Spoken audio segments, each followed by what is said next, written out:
আসসালামু আলাইকুম।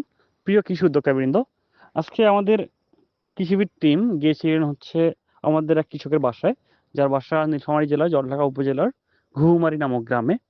তো আমরা তাকে বেশ কিছুদিন আগে পেঁপে চারা দিয়েছিলাম।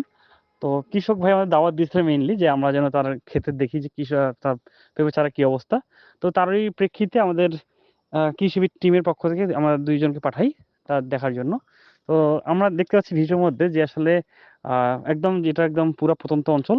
সেখানে মেইন রাস্তা থেকে অনেক দূরে এবং আমি দেখতে পাচ্ছি যে আপনার যে চলতেছে, অর্থাৎ বাইকের যাওয়ার মতো রোড নাই।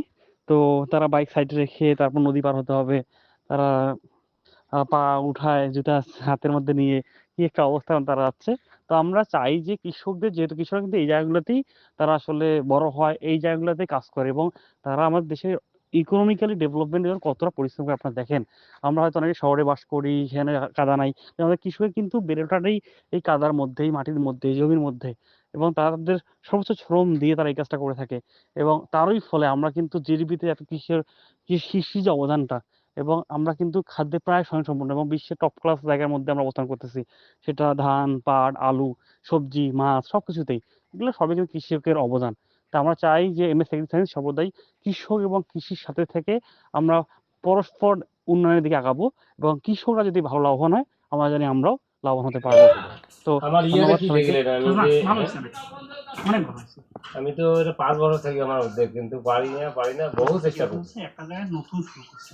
নতুন করা মানে কঠিন। হ্যাঁ করে আপনার এলাকায় হাসতে হচ্ছে হয়তো অনেকে।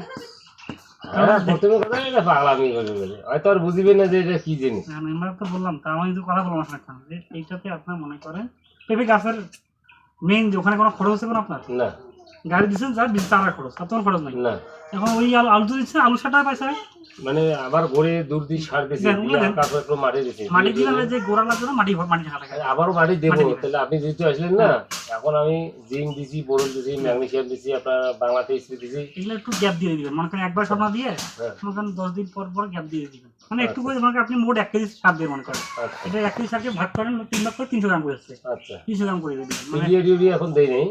যেটাই দিবেন আর কি। ইউরিয়া দিলে ইউরিয়া কাজ গাছ সবুজ করা, গাছ ফুল ফল আসা, ঠিক আছে। যখন আপনার ফলটা, এখন আপনি ইউরিয়া করে দিবেন।